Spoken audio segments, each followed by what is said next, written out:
সেদিন সকালে এত তাড়াহুড়ো করে সেজেছি যে ব্লগটায় সাজগোজ করা ক্লিপগুলোই তুলতে পারিনি। দিনটি ছিল 3 জুন আর আমার বান্ধবীর বাড়ি থেকে রেডি হয়ে সোজা উঠে পড়েছিলাম অটোতে।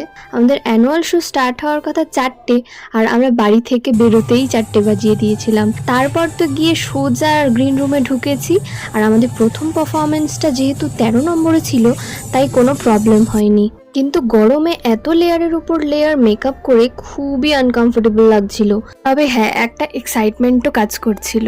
দেখতে দেখতে আমাদের ফার্স্ট পারফরমেন্সটা কমপ্লিট করে ঝটপট ব্যাক স্টেজে এসে ড্রেস চেঞ্জ করে নিই।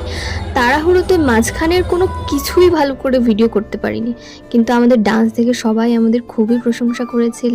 ব্যাক স্টেজে দাঁড়িয়ে বাকিদের পারফরমেন্স দেখছিলাম আর টাইম দেখছিলাম যে কখন পারফরমেন্সটা শেষ হবে আর আমরা বাড়ি যাব। অবশেষে আমাদের সেকেন্ড পারফরমেন্সটির সময় আসে আর আমরা সবাই খুব ভালো করে এই পারফরমেন্সটা দিয়েছিলাম। পারফরমেন্সগুলো শেষ হওয়ার পর মনে হচ্ছিল কখন এই মেকআপটা তুলবো, আর ভালো লাগছিল না। প্রোগ্রাম শেষে আমাদের একটা মেমেন্টোও দেওয়া হয়। তারপর সোজা চলে গেছিলাম একটি রেস্টুরেন্টে খেতে। সেখানে গিয়ে মেকআপটা তুলে কি যে শান্তি লাগছিল কি বলবো।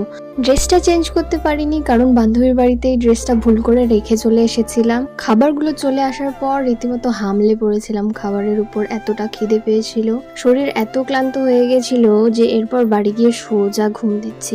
আমার কমিউনিটি পোস্টে কিছু কথা আমি শেয়ার করেছি, তোমরা চেক আউট করে নিও। বাই।